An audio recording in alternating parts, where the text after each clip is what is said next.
I don't know if the series converges or diverges, or the type of series, alternating, harmonic, geometric, a power series, or a telescoping. I immediately see that there's a rate common ratio of 1/3, so I know it's going to be a geometric, and the 1/3 is less than 1, so it's going to be a convergent geometric series. For number 2, that looks like it's going to simplify to 2 over n, and that would be a 2 times 1 over n, and 1 over n is a harmonic series, and all harmonic series diverge. That's a harmonic divergent series. Number 3, again I have a 1/2 to a power. That's going to be a geometric. The number in front is a 1, but it's a geometric, and because that's less than 1, 1/2 is less than 1, it's going to converge. This looks like an alternating series, and it is. So immediately for number 4, I'm going to say it's alternating. Now to determine if an alternating series converges or diverges, we have to look at the limit of everything but the negative 1 to the n. So we're going to look at n over 2n squared, and we're going to check out the limit as that approaches infinity. And let's see, that's going to simplify. That's going to give me 1 over 2n, and as that goes to infinity, the limit is going to equal 0. And if the limit equals 0, that's the first case. That's test 1 for an alternating series, and it passed. So that one checks. The other test, test 2, is that if the first term is bigger than the second term is bigger than the third term, they have to get smaller and smaller as you keep throwing numbers in. So if I throw a 1 in there, that would give me a 1/2. If I threw a 2 in there, that would give me a 1/4. If I threw a 3 in there, that would give me a 1/6. And yes, they get smaller and smaller. So it passes the second test for convergence of an alternating series. So number 4 is an alternating series that converges. Number 5, 1 over n, it might be a harmonic, but notice that it's raised to the power of 1 over 2. So technically that can be rewritten as 1 to the 3 halves, which is 1, over n to the 3 halves. Now that's a power series where the power is greater than 1. So it's a power series that's going to converge. Number 5 is a convergent P series. Let's see, number 6. Again, it looks like a geometric. Again, it looks like a geometric in that format, but 7/3 is greater than 1. 7/3 is bigger than 1, so that's going to be a divergent geometric series.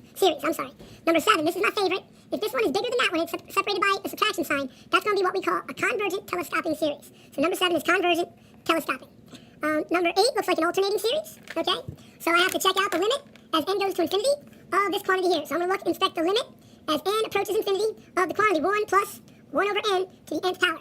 Now, in finance, we know that this is part of the compound interest formula. And when it's 1 over n to the nth, if we compound it continually, this all approaches e. So this limit as n approaches infinity is e. And that breaks the rule for the alternating series. The alternating series to converge, this limit has to go to 0, not 2.718. So this is going to be an alternating series, but it diverges. This is the P series with the power of 2, so it's going to converge. This one I'm supposed to find out if this converges or diverges. I right now see that it's a harmonic series and it's going to diverge, but I want to use the integral test to prove it. So I'm going to take the integral of 1 over n dn from 1 to infinity. I'm not going to do it the formal method, I'm just going to throw it in there like this. So the antiderivative of 1 over n is ln of n from 1 to infinity. So I'm going to take the ln of infinity and subtract the ln of 1, and that's going to give me ln of infinity is infinity, ln of 1 is 0. So this diverges because it goes to infinity.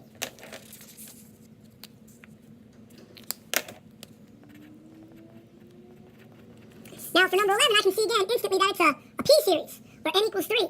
So I know right away that that's going to converge. I'm going to do it on the paper here. I'm not even going to do it on the whiteboard. From 1 to infinity. Again, I'm not going to do it formally. I'm not going to use the limit symbol and substitute an x in. I'm just going to take the antiderivative of this. I'm going to rewrite this as n to the negative 3 dn. So I add 1 to that. That's going to be n to the negative 2 all over negative 2 from 1 to infinity.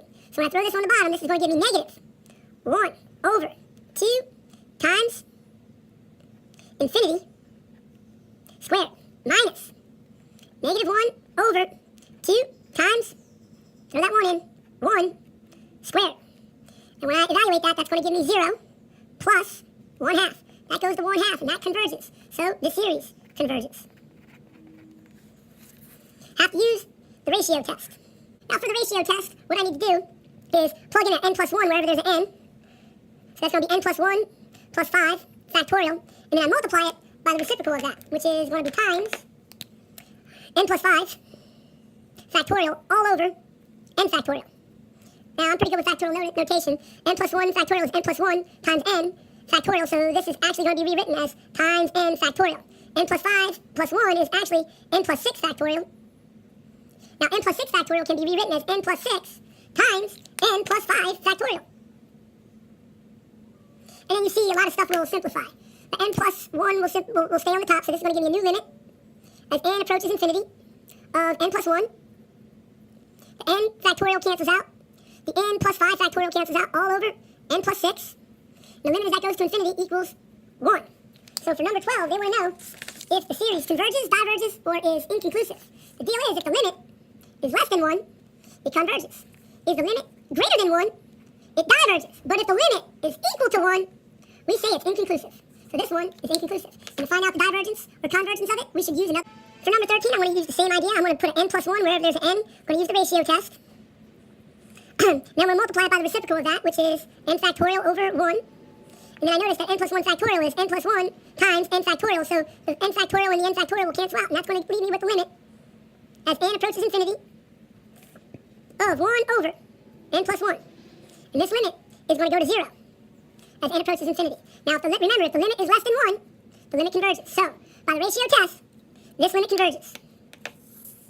All right, number 14, I want to find the third non-zero term of the Taylor polynomial of cosine x centered at a equals pi over 2. So I have my cosine x. I'm going to leave that blank because I'm going to throw the pi over 2 in there. The derivative of cosine x is negative sine of x, and I'm going to leave that blank. I'm going to throw in the pi over 2. The derivative of negative sine is negative cosine x. The derivative of negative cosine is positive sine x. And one more in case I have to go a little bit further. The fourth derivative of x is going to be cosine of x. So let's see here.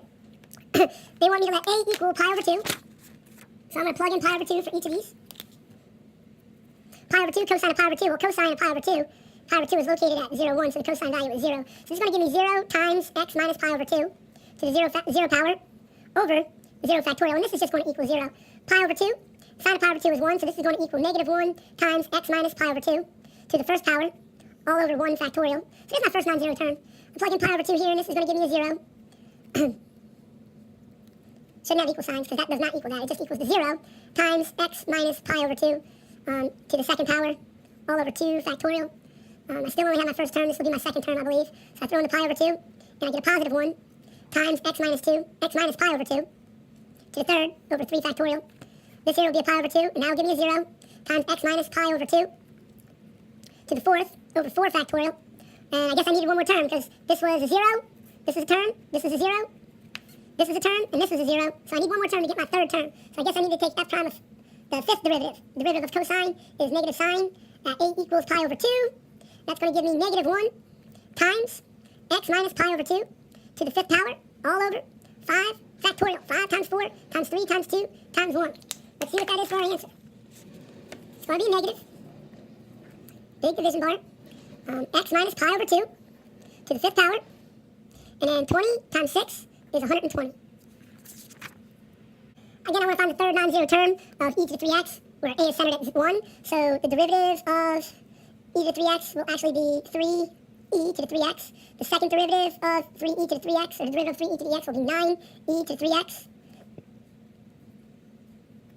Third derivative is going to be 27e to the 3x, and I think all I need is the third term, and nothing's going to go away, so I believe all I needed was this one. So I plug in the 1.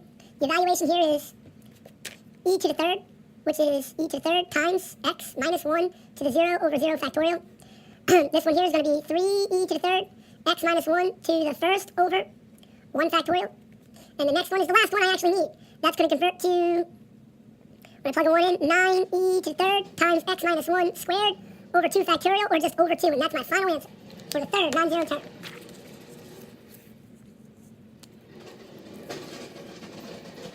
9e to the third times x minus 1 squared all over 2.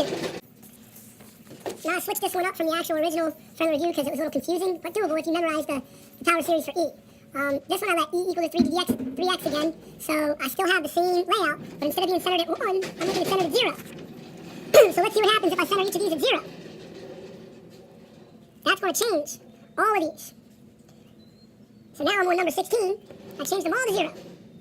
So e to the 0 is 1 times x minus 0, or just x, to the 0 over 0 factorial.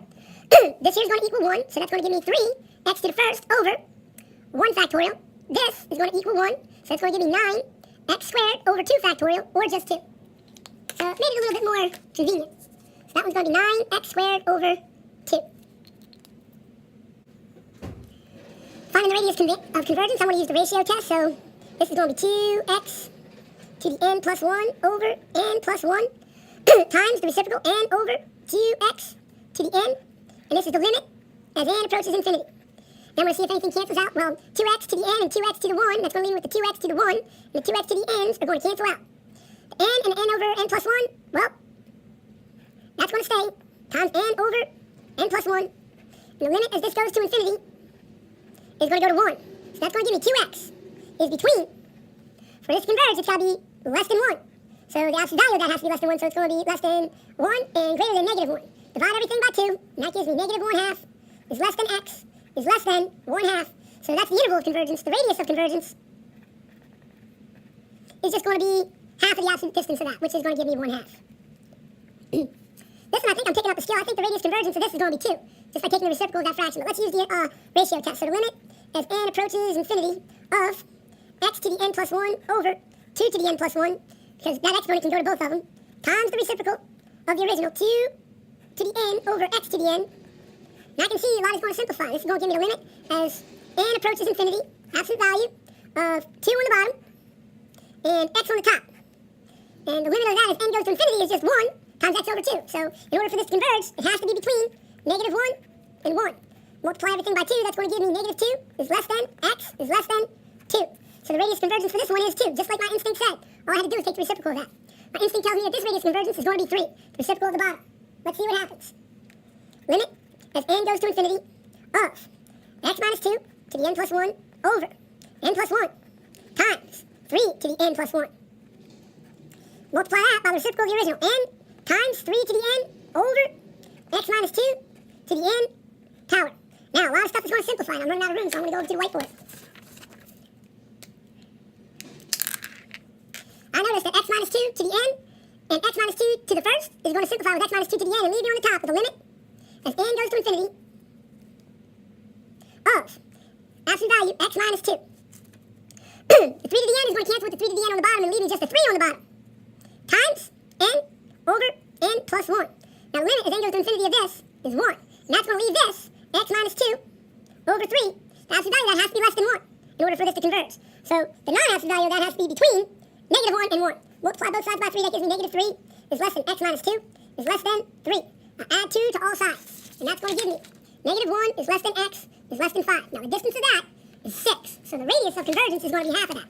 The radius convergence is going to be 3. And again, notice that I noticed that off the get-go, that there's a little pattern to that. I don't know if it works every time.